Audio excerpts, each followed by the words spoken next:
ತನ್ನ ಮನದಿಂಗಿತವನ್ನ ತೋಡಿಕೊಳ್ತಾ ಇದ್ದಾಳೆ ಸಕ್ಕುಬಾಯಿ. ಇದನ್ನ ಕರ್ಕಶಿ ಕೇಳ್ತಾಳೆ. ಯಾರ ಹತ್ತಿರ ಈ ಸಕ್ಕುಬಾಯಿ ಮಾತಾಡ್ತಾ ಇದ್ದಾಳೆ ಅಂತ ಅವಳ ಮಾತುಗಳನ್ನೇ ಅನುಭವಿಸಿ ಯಾರು ಕಾಣದಂತಹ ಕೋಣೆಗೆ ಬಂದಿದ್ದಾಳೆ ಕರ್ಕಶಿ.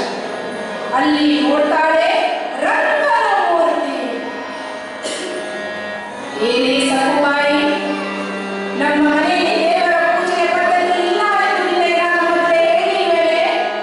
ಮಾಟ ಮಂತ್ರ ಮಾಡಿ ನಮ್ಮ ಮನೆಯನ್ನು ಹಾಳು ಮಾಡಲಿಕ್ಕೆ ಬಂದಿದ್ದೇನೆ, ಹೊಡೆಯಿರಿ ಅಂತ ಹೇಳಿ ಆ ರಂಗನ ಮೂರ್ತಿಯನ್ನು ತೆಗೆದುಕೊಂಡು ಬಿಡ್ತಾಳೆ.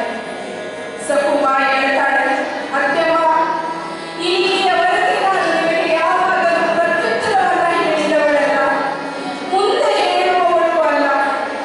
ನನ್ನಿಂದ ಈ ರಂಗನ ಪೂಜೆಯಿಂದ ಮಾತ್ರ ನಿಲ್ಲಿಸಬೇಡಿ ತಾಯಿ.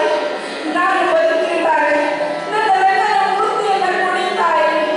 ಅತ್ತೆ ಹೇಳ್ತಾಳೆ, ರಂಗನ ಮೂರ್ತಿ ಬೇಕಾ ನಿನಗೆ? ಮಾಡ್ತೇನೆ ತಡಿ.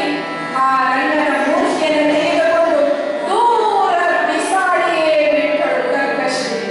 ಸಕ್ಕುಬಾಯಿ ಹೇಳ್ತಾಳೆ, ರಂಗ ರಂಗ ರಂಗ.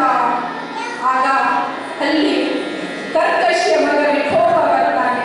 ನೋಡೋ, ನಿನ್ನ ಹೆಂಡತಿ ನನಗೆ ಅವಮಾನ ಮಾಡ್ತಾ ಇದ್ದಾಳೆ, ಅಲ್ಲಸಲ್ಲದ ಮಾತುಗಳನ್ನ ಹೇಳಿ ನನ್ನ ಮನಸ್ಸನ್ನ ನೋಯ್ತಾ ಇದ್ದಾಳೆ. ನೀನು ಹಾಗೆ ನಿಂತ್ಕೊಂಡಿದ್ದೀಯ ಯಾಕೆ?